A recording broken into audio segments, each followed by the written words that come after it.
artinya museum sekarang ini berbeda dengan museum yang zaman saya mungkin ya.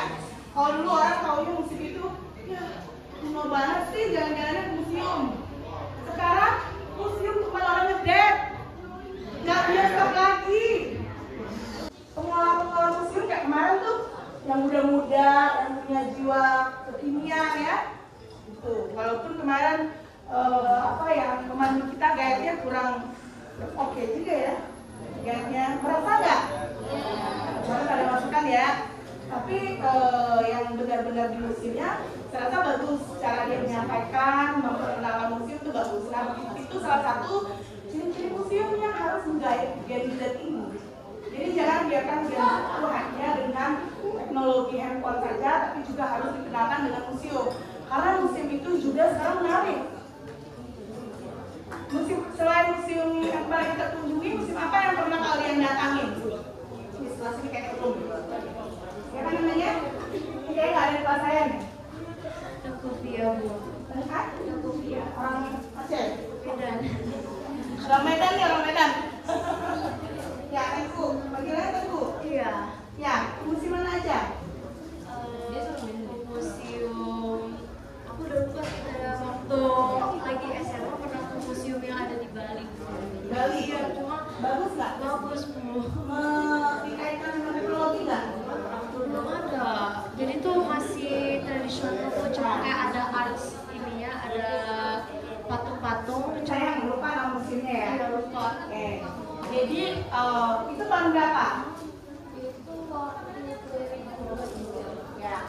2023 sekarang 2024 lumayan ya. Tapi kalau kalian pergi ke museum yang ada di Jakarta dan sekitarnya itu udah bagus-bagus, udah di connecting mungkin dengan teknologi gitu ya. Jadi Gen Z itu udah nggak apa ya, aduh malas banget museum enggak gitu ya. Jadi karena ada pergeseran budaya yang tadinya tradisional sekarang sudah teknologi, maka museum pun juga harus menyesuaikan diri. Karena memang masalahnya sekarang itu Gen Z ya, jangkauan museum itu sekarang nggak mungkin lagi yang tua-tua kayak saya, walaupun ada sebagian gitu ya. Kalau saya sekarang juga baru mendalami museum, kalau tadinya saya nggak ngerti juga museum itu apa sih, tempat nyimpan-nyimpan alat-alat zaman dulu gitu ya, tapi nggak paham. Tapi setelah kesini-sini begitu banyak museum yang mulai gitu ya mengikuti perkembangan teknologi, akhirnya juga banyak museum dijadikan tempat selain tempat healing juga tempat mendapatkan sumber informasi. Lanjut. Nah, jadi menghubungkan generasi digital dengan warisan budaya. Jadi museum itu sama dengan yang kemarin, generasi digital ini harus menghubungkan dengan warisan budaya. Karena kalau kita nggak dikenalkan dengan warisan budaya, kita nggak pernah tahu. Pernah nggak kalian, kalau kalian nggak berkunjung ke museum kemarin, tahu nggak kalau macam ada jenis-jenis tanah ternyata? Jenis-jenis tanaman, budaya tanaman nggak tahu kan? Nah, itu dimulai dari sejarah. Sejarah apa? Ketika Indonesia itu dijajah, ada ilmuwan dari luar, dari Belgia, dari Belanda. Tapi banyak hikmahnya ternyata ketika dijajah itu ya. Sisi positifnya. Kalau sisi negatifnya mah nggak perlu disebut lagi ya, sampai berdarah. Tapi di balik itu ada hikmahnya. Banyak kita dapat, oh ternyata Indonesia itu tanahnya seperti ini strukturnya. Ada sampelnya di museum itu. Nah, kalau kita nggak pergi, kita nggak tahu kan, karena kita bukan orang pertanian. Jadi museum itu sekarang kalau kita nggak memahami, kalau pengelola museum nggak memahami itu, generasinya juga nggak mau tahu gitu. Tapi karena dihubungkan dengan teknologi, ada sentuhan teknologi, karena memang pasarnya adalah orang yang memang sudah terbiasa dengan teknologi. Gitu. Kalau kalian pergi ke museum yang tradisional banget, saya rasa mungkin nggak terlalu menarik gitu ya, membosankan. Tapi karena dia sudah dihubungkan dengan teknologi, dengan kebutuhan Gen Z saat ini, akhirnya museum menjadi menarik. Gitu. Lanjut. Menurut kalian kenapa sih kita penting memahami budaya?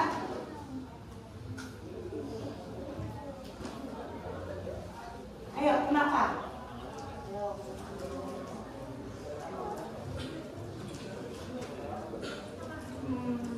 Siapa ya?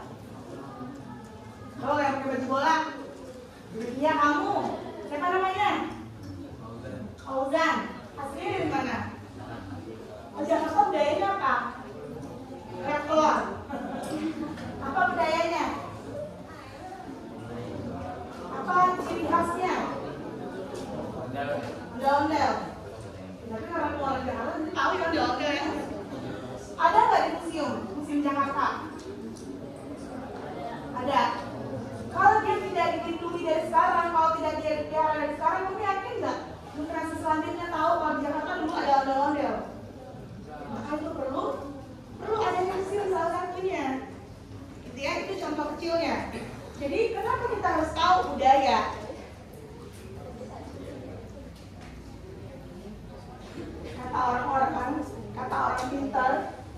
ciri khas kita itu ada di budaya. Gitu.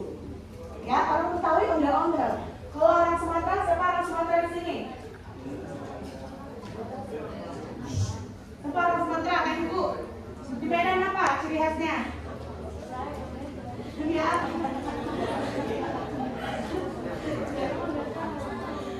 Siapa yang dari Sumatera? Saya, Bu.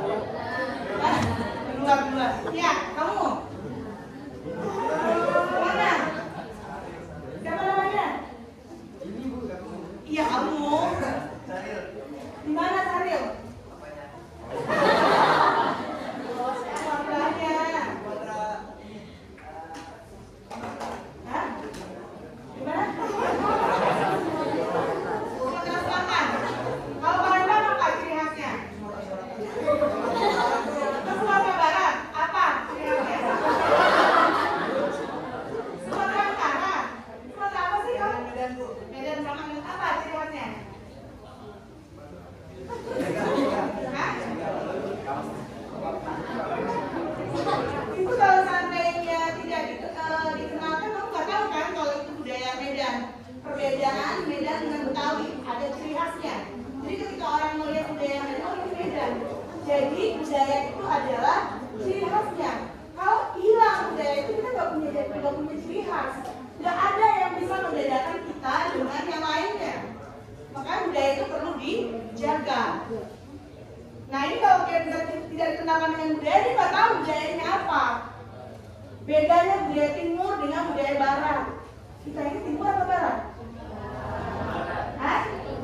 Timur apa barat? Ayo, budaya timur atau budaya barat? Siapa budaya barat di sini? Kalau budaya barat di sini, kalau timur sopan, gitu ya. Nah itu yang harus dijaga, gitu.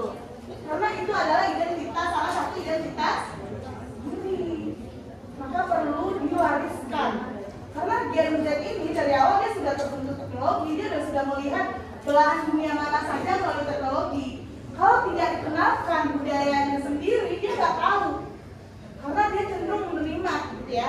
Makanya perlu berbagai pengelola lembaga informasi menyimpan, melestarikan budaya yang ada di Indonesia. Salah satunya adalah lembaga informasi seperti museum. Nah, jadi kalau museum tradisional itu dia fokus pada koleksi artefak, terus biasanya lebih statis ya, kurang interaktif. Contohnya kita pergi ke museum mana yang dulu tuh ya ini cuma gambar-gambar apa ya ini nggak ada teknologi yang tradisional banget dulu. Makanya orang dulu jarang banget mau ke museum. Terkesannya serem museum itu dulu. Benar nggak? Tapi sekarang tidak. Sudah banyak perubahan-perubahan yang dilakukan oleh lembaga pengelola museum, baik itu dari pemerintahan maupun dari pihak swasta. Karena sudah mulai gitu ya. Jadi museum itu terbagi. Ada yang dikelola oleh pemerintah, ada yang dikelola oleh pihak swasta. Universitas juga ada beberapa universitas yang sudah punya museum. Sayangnya belum. Suatu saat lagi on the way katanya. Nah, sedangkan museum modern itu dia sudah menggunakan teknologi digital, ya, sudah menggunakan aplikasi. Pernah nggak ke museum macan? Apa itu? Bukan macan harimau ya? Itu sudah banyak ininya ya, semuanya bersentuhan dengan teknologi. Walaupun saya hanya sudah lukisan, tapi dia sudah menggunakan teknologi yang kekinian, sehingga itu dijadikan tempat yang apa ya bagi anak-anak itu keren banget lah gitu ya.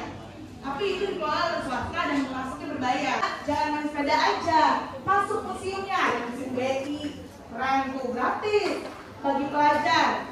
Siapa yang sudah ke museum BI? Sudah? Tuh, ada yang muda loh. Sudah, tuh ada yang muda juga. Jadi kalau yang agenda kan yang belum ya. Di sana juga banyak museum, ada museum Fathaila. Nah itu kalau di museum Fathaila itu benar dia masih klasik banget ya, masih belum tersentuh banget dengan teknologi. Dia benar-benar sejarah. Tapi lumayan lah ya. Dari yang konvensional ke modern. Jadi kalian harus berimbang hidupnya. Gitu, lanjut. Lanjut. Nah, jadi kolaborasi antar berbagai golongan generasi dapat membuat museum berfungsi lebih efektif dan menyenangkan. Karena generasi Z itu sekarang memang sukanya senang-senang aja. Jadi museum sekarang sudah melihat yang seperti itu. Banyak museum-museum yang sudah menyesuaikan apa yang mereka miliki dengan apa yang menjadi pasarnya. Karena pasarnya adalah kalian yang dari lahir tuh sudah senang-senang hidupnya. Generasi Z itu ya seperti itu. Jadi memang dunia seperti itu. Jadi museum juga harus bisa berkolaborasi antara berbagai golongan generasi, baik generasi Z, generasi sebelumnya maupun generasi setelahnya. Generasi setelah kalian namanya apa? Alpha. Sudah lahir Alpha ya? Sudah lahir. Entah apa lagi nanti Gen Alpha ini. Lanjut. Nah, keterlibatan dan partisipasi Gen Z, interaksi langsung, pameran yang memungkinkan pengunjung berpartisipasi langsung. Nah, kemarin kalian kan berpartisipasi langsung ya, bisa bertanya, tapi kemarin kurang juga karena waktu kita sedikit ya. Tapi sewaktu-waktu kalian boleh mencoba pergi ke museum. Nanti yang kelas saya, bukan ya semester 3. Semester 3 nanti ada yang semester 3 di sini, enggak? Semester 1 semua. Semester 3 ada kunjungan museum lagi sama saya. Ya, jadi tunggulah kalian semester 3 nanti. Saja berkunjung ke museum nanti ya. Nah, jadi yang masuk kelas saya sumber informasi, kita sudah belajar ya sumber informasi. Nah, salah satu tempat sumber informasi itu ada di museum. Ya. Nah, walaupun berbeda dengan perpustakaan, kalau perpustakaan kemarin ada monograf, ada berseri dan sebagainya. Kalau museum tergantung jenis museumnya. Biasanya museum itu lebih ke spesifik. Kalau kemarin dia museum tani, artinya dia hanya mengkoleksi terkait dengan tanah dan pertanian. Kalau kalian masuk ke museum zoologi, dia khusus lagi. Dia hanya menyimpan zoologi dan sejenisnya gitu ya. Kalau kalian masuk lagi kemarin kita rencananya ke museum apa tuh yang nggak jadi? Museum kenegaraan apa sih? Istana ya? Kepresidenan ya? Nah itu nggak jadi, katanya juga bagus, saya juga pernah sih ke sana ya. Terus juga banyak beberapa partai-partai di Indonesia. Ada juga bukan partai ya, ormas juga punya museum seperti yang sudah pernah saya kunjungin. Itu Museum Muhammadiyah, itu juga bagus. Dia sudah menyambungkan teknologi dengan museuman. Karena kalau cuma menyimpan ini koleksi perjalanan sejarah tuh garing kalau untuk anak-anak sekarang. Tapi kalau sudah disambungkan dengan teknologi itu pasti menarik. Ya, jadi memang seperti itu, pengelola museum harus bisa membaca. Nah, jadi berita bahagianya adalah karena museum itu sekarang sudah sangat sudah mengkonektikan dengan teknologi, jadi bisa jadi nanti di museum itu salah satu tempat terbanyak untuk menerima prodi ilmu perpustakaan. Gitu. Jadi kalian itu tidak hanya kerja di perpustakaan aja, tapi juga bisa kerja di museum, gitu. Bisa kerja di badan arsip, gitu ya. Nah, kemarin waktu saya berkunjung ke Museum BI itu, orang BI juga bilang, kami butuh orang ilmu perpustakaan untuk di sini, gitu. Jadi ini berita bahagia ya, karena museum itu sekarang sudah dikelola dengan baik, maka juga mungkin akan banyak terbuka lowongan-lowongan kerja untuk para alumni prodi ilmu perpus. Ini kita berkenalan puzzle nih sepertinya. Baik, lanjut tunggu bentar dulu. Terus program edukasi. Jadi memang perlu ada program edukasi kemarin kita ya, contohnya. Terus museum date, nah ini yang saya bilang ini. Sekarang itu fenomenanya adalah generasi Z itu sekarang belajarnya tidak lagi di XX1, tidak lagi di kafe kopi, tapi di museum sambil foto-foto Instagramable katanya. Ya kan? Museum zaman sekarang begitu. Ya kan, nanti di posting, masuk Instagram gitu. Kalau di XX1 kan nggak bisa foto-foto gelap dalamnya. Nah itu ada pergeseran juga yang seperti itu. Ya jadi museum ternyata pengelolanya juga sudah canggih. Ya tidak lagi mengelola secara tradisional, tapi juga sudah melihat siapa pasarnya, itu Lanjut. Nah, ini di museum sekarang juga ada inklusivitas dan aksesibilitas. Jadi museum itu tidak hanya memikirkan untuk orang-orang normal kayak kalian juga, tapi juga memikirkan bagaimana akses buat para special need ya. Nah, jadi semuanya dijangkau sama museum. Jadi ada museum yang kalau dia tidak bisa diberikan kelebihan, misalnya tidak bisa melihat, tapi diberikan sentuhan gitu ya, ada seperti itu. Nah kemarin ada nggak waktu kalian di pertanian itu ada kalau kalian tepuk tangan langsung keluar suara. Nah itu kan nggak bagi yang kayak kami gitu ya bisa merasakan suaranya ini. Iya. Nah jadi musim itu sudah melihat seperti itu. Ya jadi tidak ada lagi perbedaan, tidak lagi semua itu termasuk perguruan tinggi, termasuk museum itu sudah tidak membedakan lagi. Nah, teman-teman yang memang misalnya diberikan kekurangan di sisi lain, tapi pasti dia punya kelebihan di sisi lain. Ya, jadi museum pun sudah melihat seperti itu. Gitu. Jadi sudah bisa dinikmati oleh berbagai kalangan, termasuk teman-teman yang mempunyai spesial need tadi. Aksesibilitasnya lebih fleksibel gitu ya. Lanjut. Nah ini kolaborasi, ini penting ya, kolaborasi kerjasama antara berbagai generasi untuk museum lebih relevan dan menarik. Sesuai dengan tema kalian kemarin, apa temanya di sini kemarin? Sinergi. Nah itu bisa diciptakan dengan kolaborasi, ya kan? Nah sinergi itu kan tidak bisa dengan sendiri, tapi dengan adanya kolaborasi. Juga dengan si pengelola museum ini dia melihat itu. Ya, lanjut. Jadi menarik jadinya. Nah, kesimpulannya adalah museum modern harus beradaptasi dengan teknologi dan kebutuhan generasi Z untuk tetap relevan. Aksinya mengajak audiens untuk menguji museum dan berpartisipasi dalam program-program yang ditawarkan. Jadi saya tantang kalian semua ya, setiap bulan agendakan ke museum, cari yang gratis-gratis aja dulu. Ya, kalau punya cem-ceman, gebetan, ajaknya ke museum aja ya. Setuju? Setuju.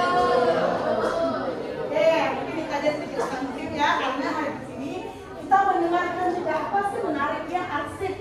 Nah itu akan disampaikan oleh ibu kita, Ibu Dr. Lolita Sari. Silakan lanjut Bu, lanjut ya.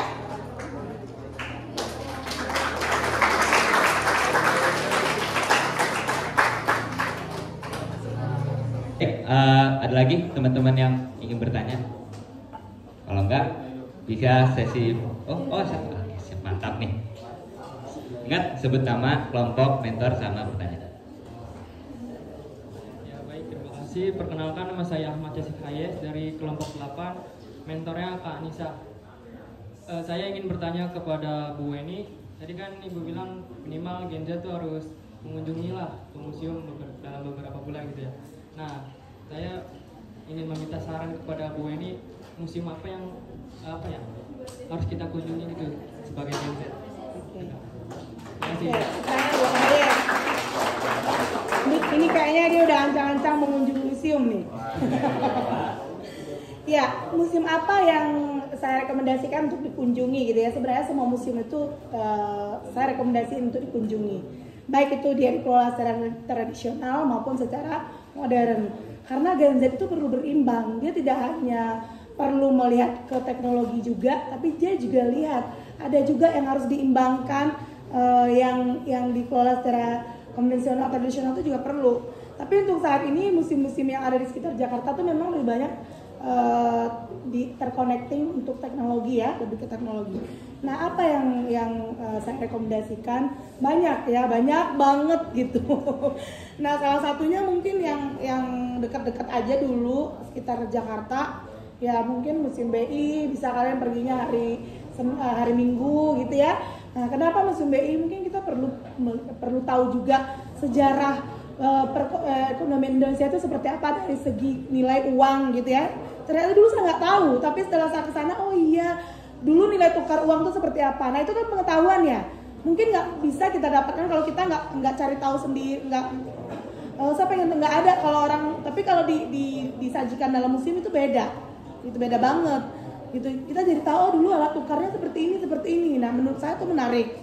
Nah untuk generasi Gen Z mungkin yang perlu lagi untuk dikunjungi, yang saya sarankan yang suka foto-foto, yang suka bikin status, yang suka baca status, ya mungkin cari museum-museum yang instagramable. Mungkin bisa kalian cek lah ya di googling gitu ya. Kalau di Jakarta sekarang itu yang agak berbayar itu yang saya sebut tadi Museum Macan. Itu benar-benar sekarang teknologinya sesuai banget dengan kebutuhan Gen Z gitu ya. Nah tapi kalau yang lainnya tuh banyak. Jujur saya juga belum banyak ke museum yang ada di Jakarta, tapi mau saya agendakan. Nanti bisa jadi kita pergi bareng barangkali ya. Gitu. Kalau Monas itu kan masih konvensional ya. Yang saya pernah datangin Monas itu masih di dalamnya masih konvensional. Tapi nggak tahu sekarang kan dia selalu biasanya museum-museum itu selalu mengupgrade gitu, apalagi museum-museum swasta. Sekarang museum banyak banget ya, karena memang ternyata penting melestarikan budaya itu. Karena udah banyak banget budaya-budaya kita yang diklaim oleh negara tetangga menjadi budaya dia. Nah, itulah salah satu fungsi museum, sehingga kita tidak kehilangan identitas. Ini tuh ya, Ayes. Yang lain kalau ada, masih ada tuh satu tuh. Silakan. Sahabat deh.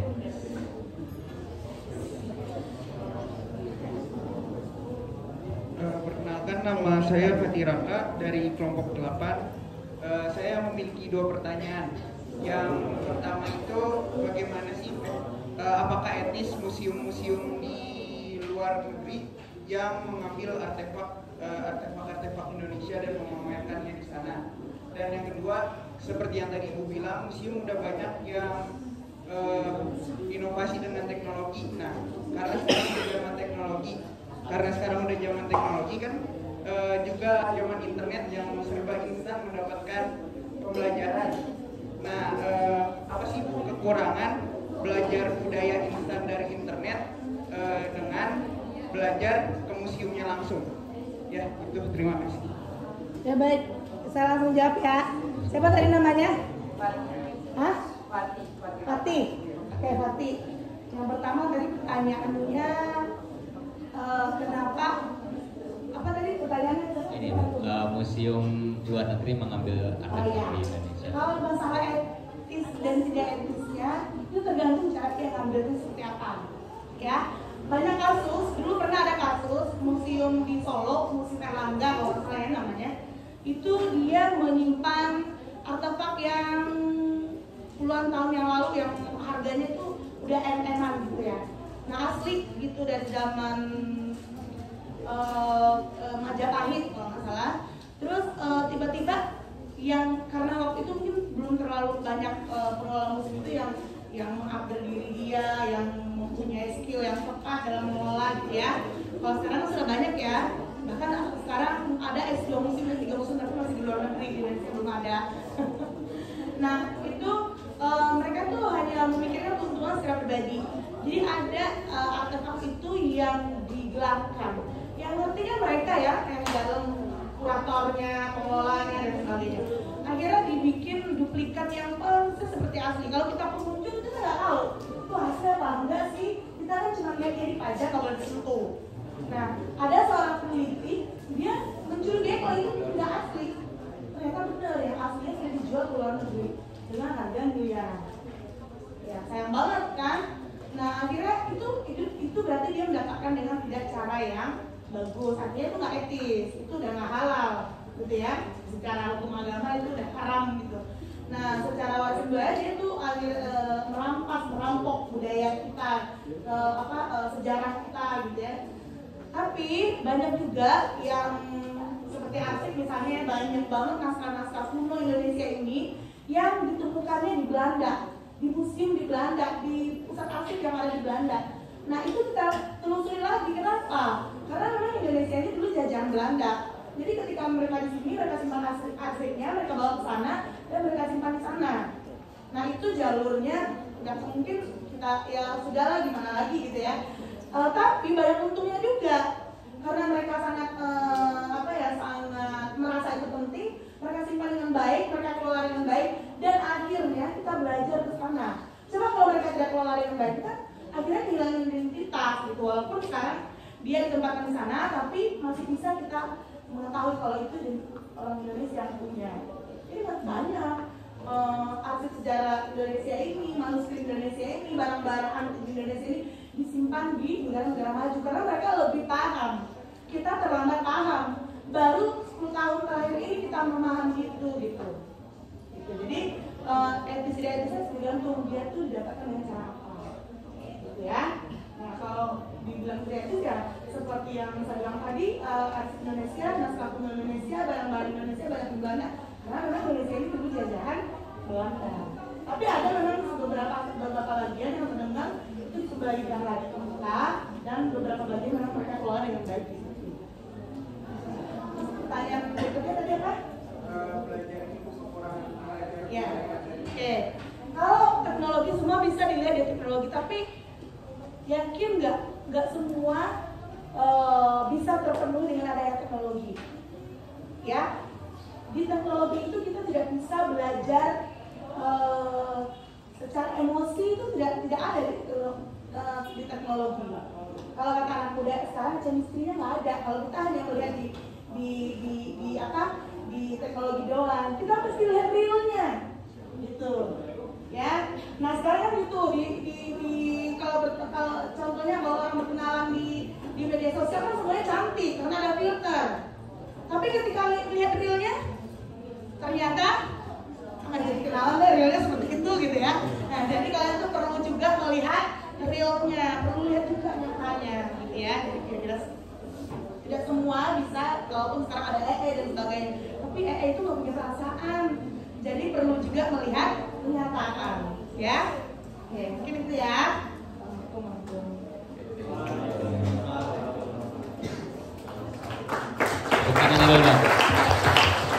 Oke teman-teman, ada 3 pertanyaan. Sekarang kita lanjut ke sesi foto. Izin ya Bu nanti.